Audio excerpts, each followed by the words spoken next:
Hi everyone, Wanda Luthman, author here. It is live at 5 p.m. and I just want to thank you all for joining me. I am going to share with you a little bit about my journey of healing from the loss of my husband through my faith in Jesus Christ. Today, I wanted to talk to you a little bit about friendship and how that has played a major role in my healing. Last week, I think I talked to you about loneliness, which had plagued me throughout my life, and finally found healing from that. Praise God. I'm not sure if I told you the story, though. Maybe I did. I just can't remember. Of my very best friend, and her name is Terry. I don't know that she will necessarily watch this on Facebook. I don't see her on Facebook very much, but I can share this with her later. But when I was really having a lot of loneliness in middle school, as I shared with you before, that was around 7th grade, and I had made some poor choices of friends during that time and finally decided to move away from that. And so the next year, really, I didn't have any friends. I was in a transition year. But the next year, I tried out for cheerleading. And not only did I make cheerleading, but I was a co-captain of cheerleading. And to go from really extreme loneliness and, the previous year really having no friends to being a cheerleader where everybody wanted to be your friend was really quite a interesting turn of events. So I was really at like the highest high of my life. It was a lot of fun. And I also had fallen in love for the first time in my life. You know, those teenage loves that really feel so deep and real. And so it was a very good time in my life. And then at the end of that year, my mom and dad told me that we were moving, and not just moving anywhere, but I lived in Missouri and we were moving to Hawaii. Now, I think I might have told you this, I can't remember. And so that felt like the other side of the world. Back then we didn't have cell phones, we didn't have texting, we didn't have anything where you could immediately talk to somebody that you had moved away from. You had to handwrite letters and put a stamp on it and mail it and wait, whatever, a week to hear back from them. I mean, you had the phone, you could pick up the phone, but I'm just saying, it wasn't instantaneous. So anyhow, and not only that, but when we moved to Hawaii, it was like July, and we were living in a hotel room. So it was me and my mom and dad, and my mom was super mad at me about something that I'm not going to go into right now. And so can you imagine, your dad's at work all day and you are in a hotel room with your mom who's like super mad at you. Yeah, I'm a little lonely, especially you think about a teenager, being with your mad mom. That's great. So anyway, so that didn't last long. It was about a month till school started. And so then I got busy with school. But anyway, I was standing in the lunch line, and this girl in front of me started talking to me. And when we got up to buy our food, she said, "Hey, do you want to eat together?" And I'm like, "Sure." And so we ate lunch together, and we very quickly became best friends, BFFs. And her name is Terry, and we're still best friends today. So I'm 40 some odd years ago. And, so never underestimate that friendship thing that, can really change someone's life. And so that was really meaningful to have that friendship back then. It really changed my outlook of living there, and everything it was the best thing ever. And so then, of course, she moved away at the end of that year, and I made another friend who we're still friends today too. That's Missy. But anyway, so after that, what I was really going to share with you about Terry is, when we were in each other's weddings, but when I got married to Joe, my second husband, she was here for that too. she was going through a divorce, or had just recently gone through a divorce, and she was in a bad place. And, here I was getting married. Well, come, I don't know, it must have been February, before Joe was diagnosed, her and her fiance came down and let us know they were engaged, and they got married that same year on our daughter's birthday. And so that's kind of cool. But so that was August, and then it was October that Joe was diagnosed, and then the next year that he passed. So, right then, I went from being married to being single, and she went from being single to being married. So that was kind of an interesting little twist in our lives. But anyway, so after we, had buried my husband and everybody left, you hear about that after all the friends and family leave and you're kind of by yourself.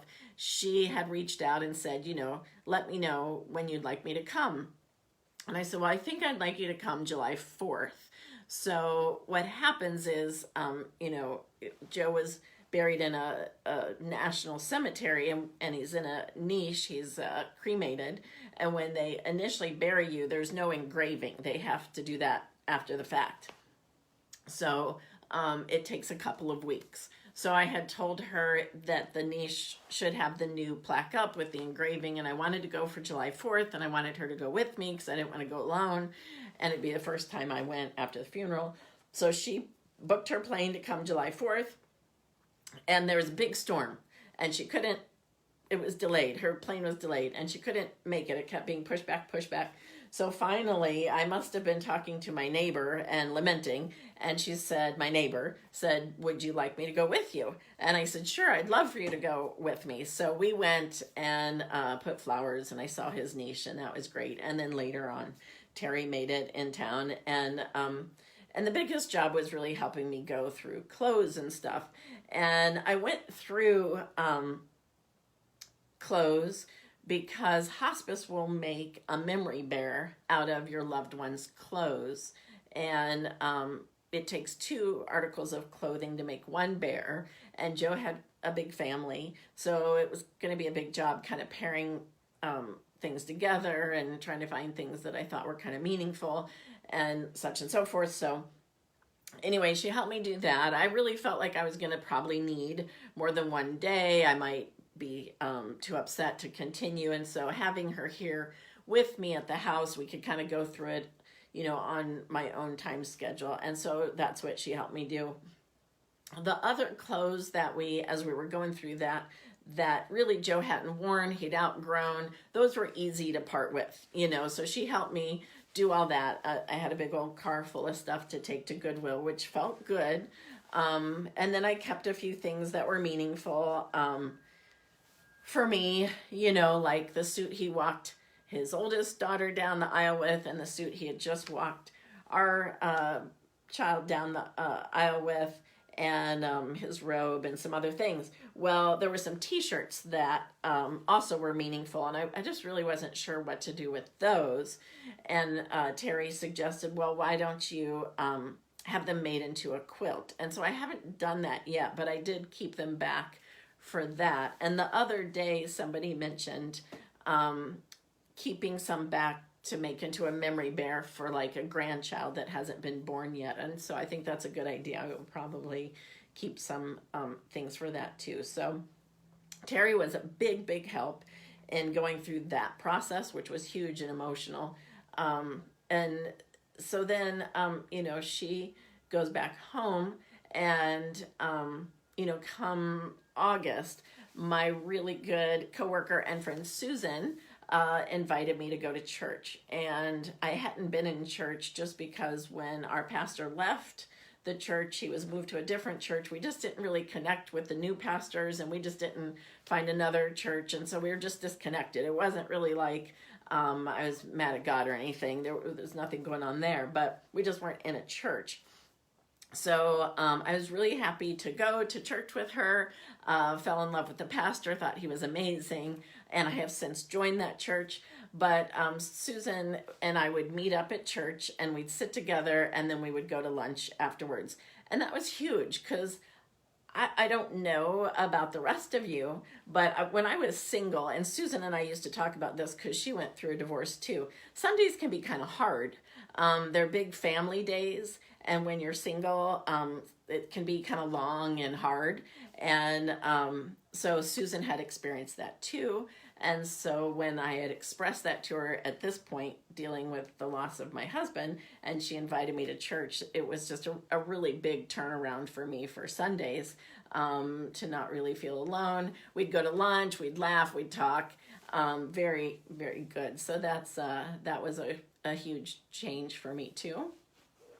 And then I had a coworker that I hadn't really hung out with, but she's single and her name is Karen.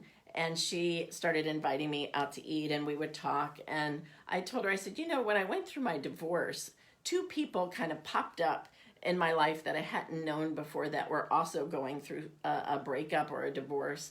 And it was just amazing to have these two people walk through what I was walking through at the same time. We were kind of similar in age and going through the same kind of thing. And that was super healing. And so I told her, I said, I really think I need like another widow who's going through the same thing. And, I don't know why I said that to her, but, she happened to know somebody who had recently lost their husband.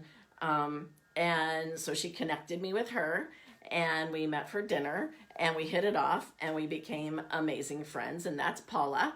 And Paula, I don't know if you're watching or you'll watch this later, but we've talked to each other about how amazing it was that God brought us together and really helped us through that first year of major grief. It was just amazing to have somebody in person that really understood what you were going through and felt what you were feeling and understood, on that deep level. And she's a beautiful Christian and we could sort of exhort each other in the Lord. And getting a call, I don't know if that's going to mess up the video or not, but anyway. So that was a huge blessing from the Lord to bring Paula into my life, and I'm very, very grateful for her. And we used to go do stuff and eat dinner and all of that until COVID happened, and then that kind of got in the way. But the other thing that Karen did was, and there's a Christian grief group called Grief Share. And if you haven't heard of it, you don't know about it, you can Google it. You can find churches that have that as free for you to go to. And I think it's about a 12-week thing where you go once a week and there's materials to read. There's in the group time, you watch a video, you talk about the topic at hand, and you share, what's going on with you. And so she connected me with a grief share group, and I went. And the thing was, I just didn't connect with anybody in the group. There were two other couples at first, and later on another guy and gal came. They came together. I don't know if they were a couple or not, but nobody else was a widow except for the leader. And so, I really liked the leader, but, I could tell she was kind of keeping her distance, which was the professional thing to do. And so that was appropriate until, after the group ended. And then, we have since reconnected and we are friends, and that is Robin. And I appreciate Robin so much, a beautiful Christian lady who's like 2 years ahead of me in her grief process. And so that is helpful too, to kind of talk to somebody who's a little bit further along in the process, and to share, your feelings with. So that was another wonderful gift from the Lord, is to have Robin. And so that was in the fall. Of course, I was back at work, and, I have some amazing friends at work that were super supportive, but I can tell you, I feel like I was really, I don't know what the right word is, but I was almost like a phantom at work. It was like I came, I went, I did what I needed to do, but I really didn't feel like I was there. I was just going through the motions because, I just could not hardly process everything. But I mean, I was there doing what I needed to do, but emotionally, my heart and mind was somewhere else. And, the pain was so intense. I mean, I really can't even begin to explain the intensity of the pain. It's just, it rips you apart. It's just the worst thing I've ever been through. So along came, New Year's, and in my mind, it really felt like I needed to leave 2019 in the past. It was a horrible year. My husband, it was the year before he was diagnosed, but, watching him go through this very quick, slippery decline in 6 months, 7 months, and pass in 2019, I just really felt like I needed to kind of somehow turn the page on that horrible year and, try to get out of this deep, deep, deep pain. It was almost like I felt like I could not continue in that deep pain. And so that was sort of, I felt like, okay, it's a fresh year. Let's make a fresh start and move into life. Yes, that was tragic and that was awful, and that I need to keep grieving. It wasn't like grieving was going to stop, but I needed to engage in life again. And there's a song that is sung by King and Country called "Burn the Ships," and the song is not about what I was going through, but I just really connected with the concept of burn the ships. Leave it in the past. It was about I can't remember exactly, but some people landed and they were going to take over whatever colony or whatever, and they were lamenting. They wanted to go back, and the captain said, "Burn the ships, and then you can't go back, and you have to move forward, and you have to take hold of what we're going to do here." And that's what I felt. I felt like I just needed to burn that ship and leave that pain in the past and re-engage with life. And so I'd signed up for a Couch to 5K. And so when I would be doing my walk run thing, I would turn that song on and it would pump me up, and I would just feel empowered and like, okay, I can do this. And so that was, January, and I started trying to move more forward in life. And then, I have to also add my daughter in here, that she was somebody, Lord have mercy, she was 23 when her dad died. And she just wanted to be there for me. And she said, "If you ever need me, call me." She had moved to a different state. And I did. I called her several times crying. And she was somebody I felt would understand. And so I reached out to her, and it was amazing. We'd always been very close, but it was amazing to reach out to my 23-year-old daughter who, could speak words of wisdom back to me. I had talked a lot to her when she was going through stuff coming along, and she was really absolutely there for me when I needed her. And that's an amazing gift too, to have a daughter like that. And so, it was the spring of 2020. Of course, COVID happens, and then, we're in quarantine. And so all the building I had done of relationships came to a halt. I couldn't go anywhere, couldn't do anything. And, like most of us, you just kind of go into a shell. And I didn't really reach out to people. I just sort of, hung by myself and prayed and reached out to God. And that is what exactly I needed to do, was grow a little bit more with my spiritual eyes and ears, and grow deeper in my relationship with the Lord. And so I'm very, very thankful for that time. But along came the summer, and there's a lot of unstructured time for me in the summer because I work in a school. And so then I'm like, okay, what am I going to do? And along came another friend who lived in the neighborhood, who works at my school, who's also a wonderful Christian. And she was just very empowering to help me get over my, I'm a girl, I don't know how to do yard work kind of thing. My husband had always taken care of the yard. I hadn't really done anything out there, and stuff needed to be done. It had kind of fallen it just wasn't in great repair at the time.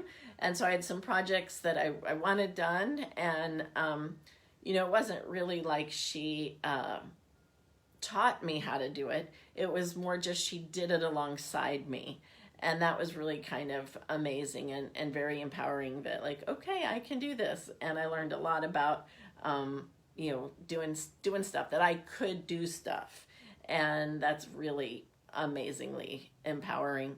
And I am also part of a Facebook widows group of people who've lost their spouse to the same disease as my husband. And there was a woman on there once who posted, I don't know, she'd laid tile, she'd put up light fixtures, ceiling fans, things like that. And I was so impressed. I'm like, wow, okay, she can do that, I can do that, And then a couple other widows, them and their husband had run farms. And obviously they had known how to run equipment, tractors and things, but now they had to do it without their husband. And I was super impressed by them. Just, that stuff had to be harvested, stuff had to be planted. It was just, they had to do it. So they got out there and did it. And, you never know what you can do until I guess you're pressed to do it. And then, then you discover what you can do. But anyway, the Lord's been very, very good to, bring people into my life. And, I've talked a lot about loneliness and being alone. And even though there were different people that God brought into my life, it was not like they were there every day or, anything like that. People, have their own lives and their own things they're doing. And, so maybe, once a month I would hear from somebody or, different things. And so, it just wasn't all that I needed, I guess. And so I prayed one day, this was in July, and I asked the Lord to bring me a Christian friend. And, the next day, a person friended me on Facebook. And that is Blaze. And I know you're here and watching. And it's just been an amazing, amazing thing to meet him. And he's such a gift from the Lord, of such a wonderful, wonderful Christian brother. And the Lord, he has helped me grow exponentially.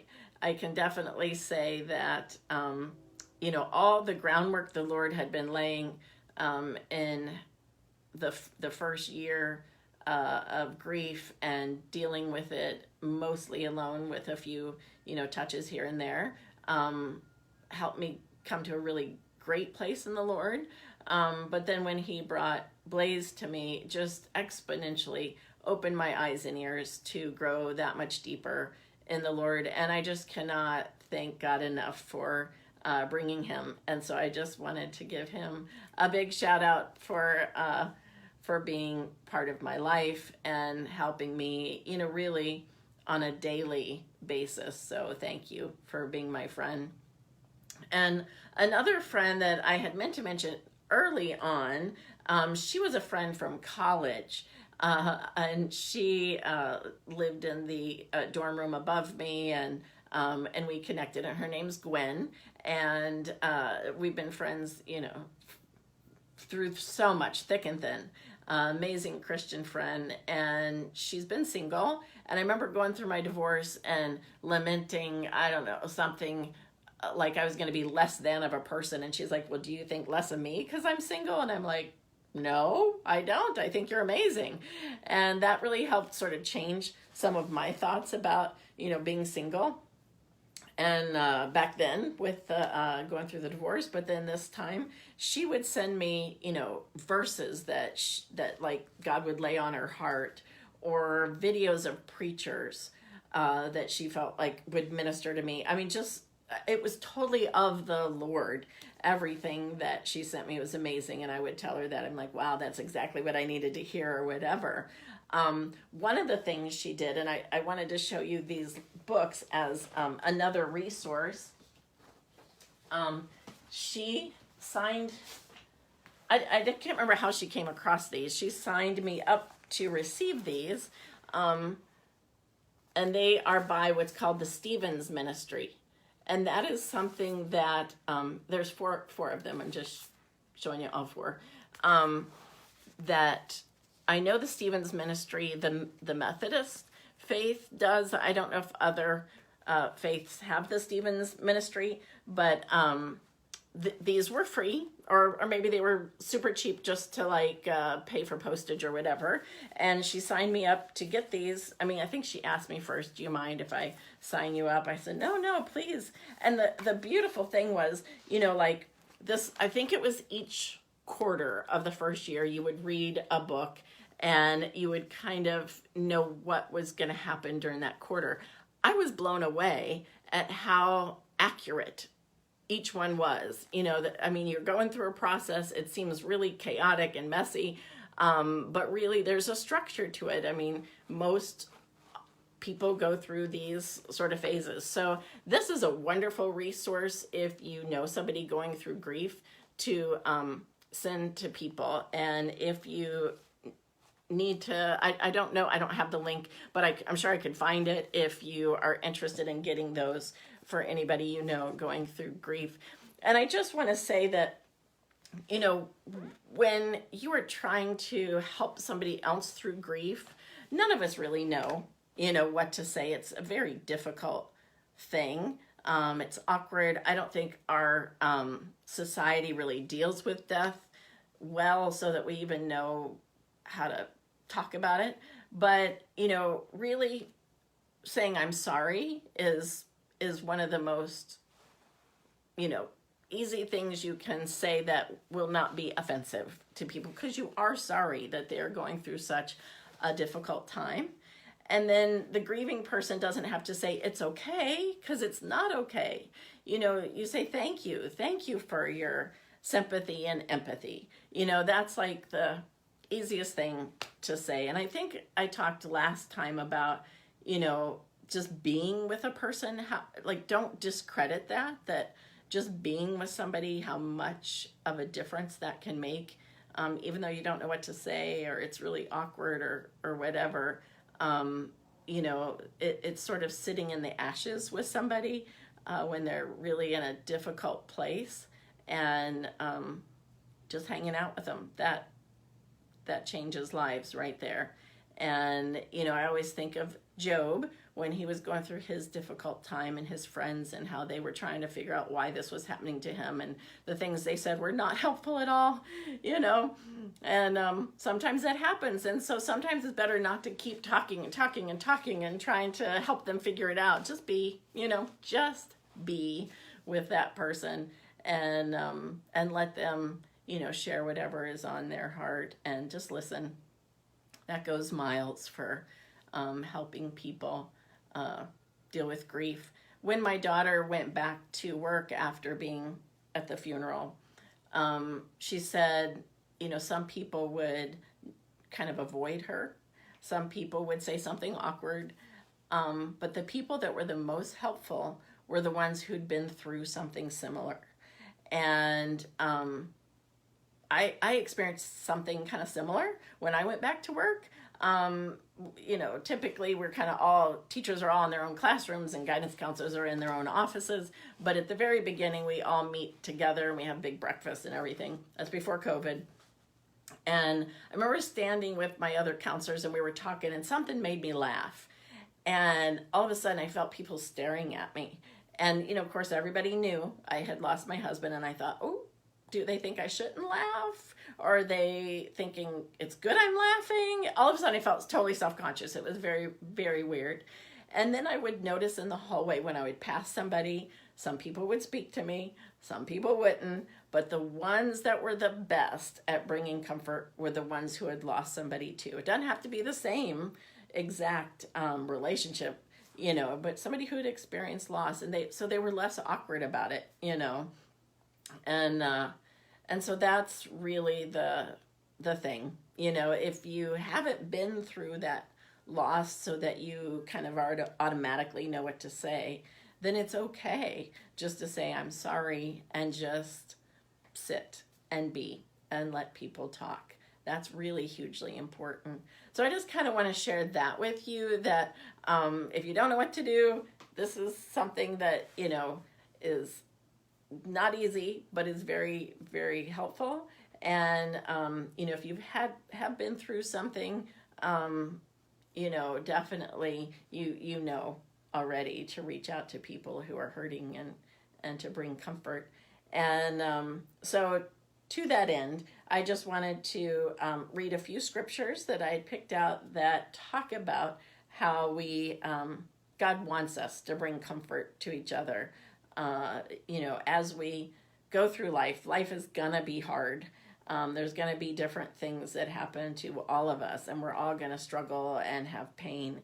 But we can really help each other through those things if we just hang out with each other and bring each other comfort and share our faith and the Lord with one another. Okay, so let me get my scriptures here. The first one is Romans 15:5. Now may the God of patience and comfort grant you to be like-minded toward one another according to Christ Jesus. And 1 Thessalonians 4:18, therefore comfort one another with these words. And 1 Thessalonians 5:11, therefore comfort each other and edify one another, just as you also are doing. And that's just what I'm encouraging you all to do, is to bring comfort to one another. I've shared with you all my friends that God brought alongside me to bring comfort to me, and I'm so very grateful to each of them for being part of my journey and for God to bring them to me. They're such gifts and blessings along the journey. And so in closing, I just want to remind you about my Christian fiction book that's out new called The Cloak. And it's available Kindle and paperback, although some people have told me they can't get the paperback. And that's because I've priced it super, super low. So it just covers printing and postage. And so I think Amazon is not really willing to sell it because they probably aren't going to make a lot of money. So anyway, I have a few. If you would like to order a paperback from me, I can sign it and put it in the mail to you. Very easy. So wanted to share that with you. It's about the soldier who won the cloak at the foot of Jesus's cross and how that brought up some questions for him. And he went on the search for that and finds Jesus in his journey. And that's what I hope for all of you, to find Jesus in your journey, and he will bring you comfort and bring you people to bring you comfort. All right, I will see you next Sunday live at 5. Thank you for being with me here tonight. I love you. Bye-bye.